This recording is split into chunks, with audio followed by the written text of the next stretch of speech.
Na mwanamichezo tuweze kuzungumza mambo mbalimbali yanayokuwa yakihusiana na michezo na burudani. Na ripoti kutokea hapa katika mitaa ya stesheni Kaburi Moja. Mbele yangu unayemwona hapo ni Uchebe wa Yanga. Tunakwenda kuyazungumza mambo yale ya kimichezo na burudani. Uchebe, uko poa ndugu yangu? Mimi niko njema bwana. Uzima upo? Uzima upo kama unavyoniona. Shemeji jambo. Shemeji yako yuko poa. Labda unataka kuongea naye? Bwana, nianzie hapa mwanangu.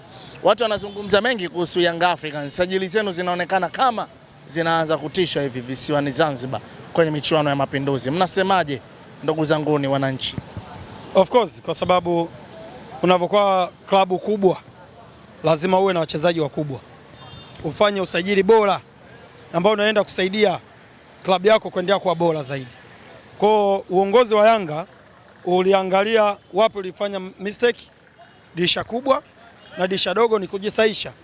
Umeelewa? Ambapo ulikosea unaweka sawa ili kwenda sawa kwenye mashindano. Kwa mpaka sasa hivi unavyoona, umeona usajili ambao unafanywa kwenye dirisha dogo. Kwanza utambulisho wenyewe unaanza kulipa. Utambulisho unalipa. Umenielewa? Kuna utofauti. Watu wanakusanya tu. Sisi tunafanya usajili.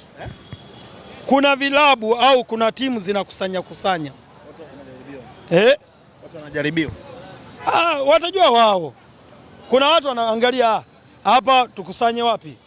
Pale Singida wapi? Tukusanye sehemu fulani. Tuangalie wapi? Sehemu fulani. Kusafiri wakifungwa kuna watu wanauza mechi. Umenielewa? Wakati huu tuliwaambia tumewasogezeeni hata dabi iende mbele. Fanyeni usajili kwa utulivu. Msianze kufanya makosa. Niliwaambia hata wakati huu wa dirisha dogo, ingieni sokoni, tafuteni kocha mwenye viwango. Mwisho wa siku ameenda kuzoa tu. Nikaangalia juzi kwa pila lile lilochezwa lile. Yaani kwa pila lile lilochezwa lile. Bora niangalia academy kuliko kuangalia wale ndugu zetu. Mpira gani? Mbona mpira sana? Hovyo na kale katimu kamuembe kale. Kocha anasema na test mitambo. Una test mitambo kwa vile. Na hapo katimu kale hovyo kabisa kale. Hivi si leo hata ligi kuu Zanzibar kama. Sika Zanzibar.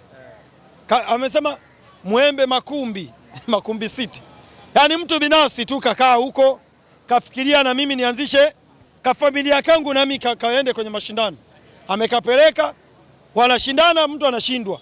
Anascore kagoli kamoja. Tena kagoli kenyewe kapapatu. Papatu Mohamed Bajaber wewe. Wewe sikiliza bwana. Sasa alikuwa offside. Kutana naye. Hoja alikuwa offside. Kutana naye na nani sasa? Na Yanga Afrika. Ataomba majeruhi. Mimi nipo hapa. Anaomba majeruhi yule. Mohamed Bajaber? Anaomba majeruhi. Yaani akisikia mechi na Yanga utasikia mimi si nipo.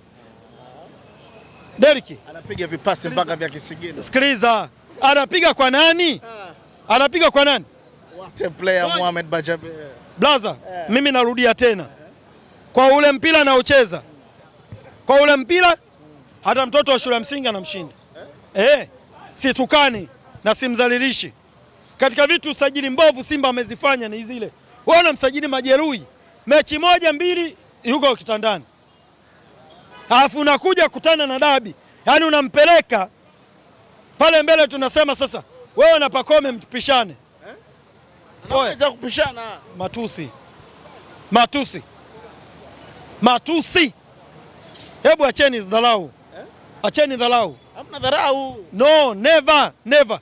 Yaani Bajabiri akiwepo uwanjani, Derrick ukifanya mazoezi, Bajabiri kwako hakupiti. Hiyo ni kweli, sikatai. Umenielewa? Sasa wewe hata Pacome, yani mimi kwangu hata Pacome. Afanyaje? Yaani Pacome anachokicheza. Na mimi nikafanya mazoezi yangu miezi mitatu. Pacome yupi na imsemee? Huyo Pacome unamjua. Ngoja Pacome yupi na imsemee? Pacome Suswa Mwevere Coast. Oya, yule achana naye. Yaani ukisema kuna mpira una team maamuzi basi ni kwa Pacome. Mimi mali na team guni. Wewe sikiliza. Derrick ukifanya mazoezi kuna game na Simba tunakupanga. Na una perform vizuri. Ila sio wewe. Mimi hata na Ahali nazima. Wewe toka huko na sawa labda ya Dar es Salaam. Ya Ilala. Mimi sikatai. 2017 nimecheza michuano ya Airtel Rising Stars. Natokea kwenye michuano ya shule, mimi nakwambia nazima. Na Simba alikwemo. Kwenye group lenu Simba alikwemo. Simba alikwemo. Angekwemo ungechukua CV. Umenielewa? Oya, mimi nakwambia kiuhalisia kuna utofauti mkubwa sana wa Yanga. Hapa tusifananishe timu nyingine. Timu kubwa Tanzania tunazungumza Yanga na Simba. Umenielewa? Ndio watu ambao tunasema tunanogesha mpira. Ila kwa sasa hivi naiona Yanga bora ifananishwe na timu nyingine kuliko ufananishwe na Simba. Simba bado kwenye kikombe cha kwamba kikombe A kuna Yanga, kikombe B kuna Simba. Tunakuwa tunakosea. Tutafute timu nyingine. Sio Simba. Kwa sababu lakini wameondoka hapa Tanzania bara, wanaondoka wanasema ya kwamba wanakwenda kuhakikisha kwamba wanatoa kombe hili la Mapinduzi. Yanga yumo? Yanga si uwe pale kampiga mtu. Nakuuliza Yanga yumo? Yumo. Inawezekana amezungumza kujua Yanga anashiriki. Umenielewa? Walizungumza Yanga kujua kama anafanyaje? Anashiriki. Ila wangekuwa anajua Yanga anashiriki hawezi kupata hiyo jeuri. Mpaka sasa hivi nafsi zao zinazungumza kwamba Yanga kwa nini anatubania nafasi. Kila kona tunayoenda anataka kutuzibia. Yanga sasa hivi kwa Simba tumekuwa kama waziba riziki. Umenielewa? Yaani Simba alikuwa anategemea mwaka huu kwa kufutia machozi ni kombe gani? Simba anategemea?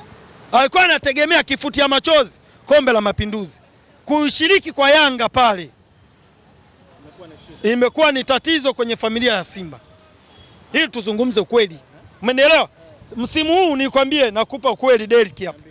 Simba kombe ambalo talishangilia maishani mwao msimu mzima kwamba na sisi msimu umeisha tuna kombe. Nile kombe tulocheza mashabiki. Naambieni. Naweza kaisi masiala. Si watukani, si waambii unafiki. Naongea ule uhalisia. Ile ndio watafanya nalo parade. Ile ndio watafanya nalo parade. Sisi hapa tuna kombe, tunakuwa la Mapinduzi. Tukiletewa muungano tutaenda. Msimu huu hatuachi. Tunabeba. Tukiletewa hili kombe la shirikisho lenyewe huku kafu, mimi naiona hiyo tunaibeba hiyo. Kwa usajili huu. NBC ni sisi. FA ni sisi. Kombe gani nyingine? Ngao ya jamii tumebeba sisi. Ngapi? 6. Tunafunga paredi ina makombe 6. Halafu tunamuita na Mchome tena kaa jukwani hapo. Kaa kwenye gari hapo. Vaa jezi yako ya Simba. Shangilia ushindi. Tunakela. Umenielewa? Si mwana Simba yule kindakindaki. Tunamwambia Mchome kaa kwenye gari hapo la paredi. Ukivaa jezi yako ya Simba shika makombe. Shangilia. Umenielewa? Tunapita pale.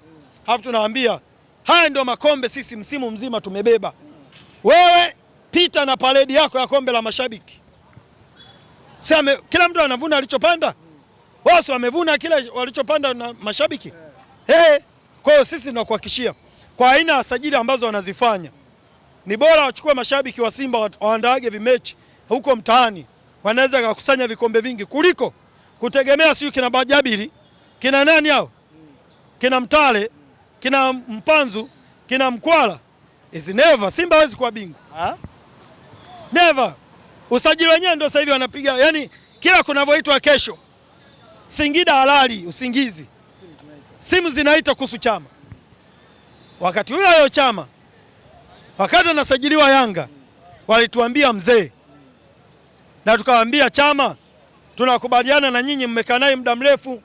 Cheti cha kuzaliwa si mnacho nyinyi. Chama hatacheza. Atasugua benchi, si mliona huko. Akaondoka ameenda Singida. Sijajua Singida amemuosha vipi Chama. Mpaka Yanga Simba wanamtamani tena. Mimi sielewi. Sielewi material inatakiwa kuna siri kubwa inatakiwa tuwaulize Singida. Material tuwaulize Singida. Singida kuna dawa gani inatumika kuosha mtu arudi kuonekana kijana? Nuru ionekane. Nuru ionekane. Maana Chama walimkataa kwamba ni mzee bora aende. Leo inakuwaje Chama anaonekana? Yaani Chama anavutia zaidi kuliko nani unajua? Abraham Morris. Yaani Chama na mvuto kuliko Abraham Morris sasa hivi. Umenielewa? Kwa hiyo inatakiwa tuwaulize Singida. Jambo la pili, tunaenda kuangalia hawa Simba namna gani kwenye michuano ya kimataifa. Wameshaaga, hawezi kumfunga Esperance kwa timu hii hawezi, wanaenda kufungwa nje ndani na Esperance. Umenielewa? Haya, huko anakuwa ameaga rasmi, anarudi na nani? Kutoka kule anarudi hapa na Stade Malien. Achana nao hao wote tayari, akishafungwa na Esperance nje ndani biashara imeisha. Kinachobakia pale tunaita kwamba umejenga nyumba, lazima iwekwe nini? Nguzo ya kushikilia paa. Kwa hiyo Simba anakuwa nguzo ya kushikilia paa ya nyumba. Umenielewa? Kwenye ile kundi na mwenzie nani sijui atajitafuta yeye. Ila ukija hapa sasa tayari tarehe za dabi zinakuwa zinafika, matangazo yanakuwa yameanza. Shida ni pale mwanzo. Yaani ukisikia ukilala chali, ukiamka chali. Ndio hiyo sasa. Yaani anatoka anatolewa na Esperance de Tunis. Hajakaa sawa, tangazo la dabi Azam anarusha. Ndio utasikia sasa.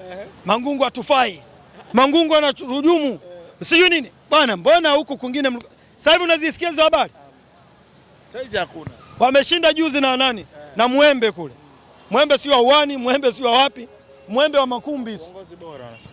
Akasema uongozi hauna dhambi. Majabira leo mleta kwake dhambi zao wapewa. Zimeisha baba. Zimeisha. Wamemtoa hadi kwenye mauzo ya kuuza jezi. Bajabiri. Wamesema huyu kumbe anajua. Sasa tunaambia nyinyi mnataka kuonekana bora. Sisi tutawaonyesha panapovuja. Sasa hivi msihangaike kwenda huku wala huku wala huku wala kule. Tutawaonyesheni panapo.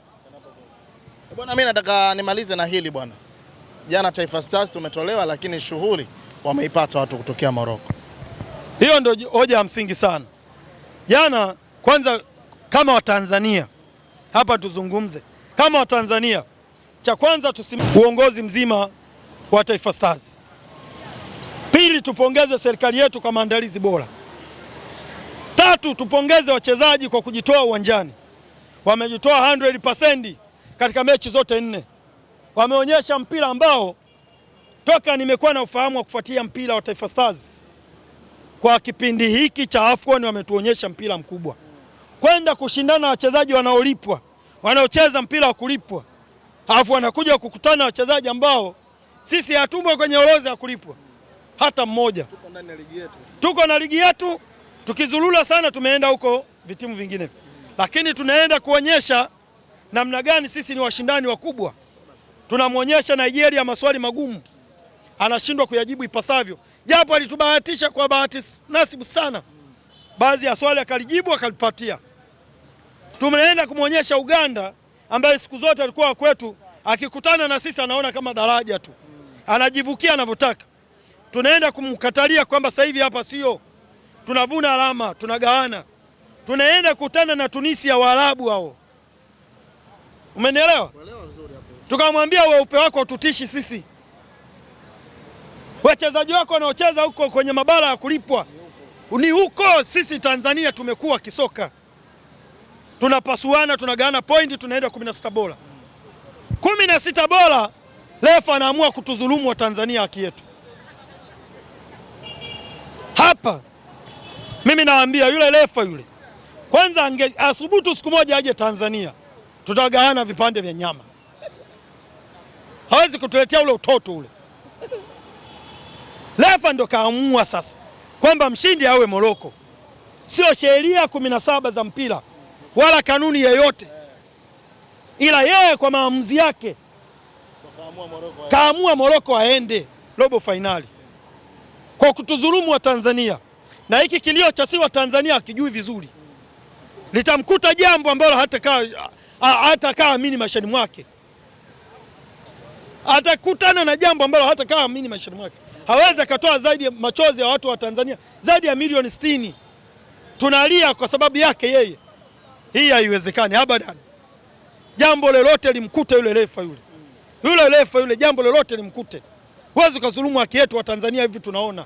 Na sasa hivi tumerudi kwenye morali kubwa ya kuipenda timu yetu ya taifa. Alafu refa unasimama na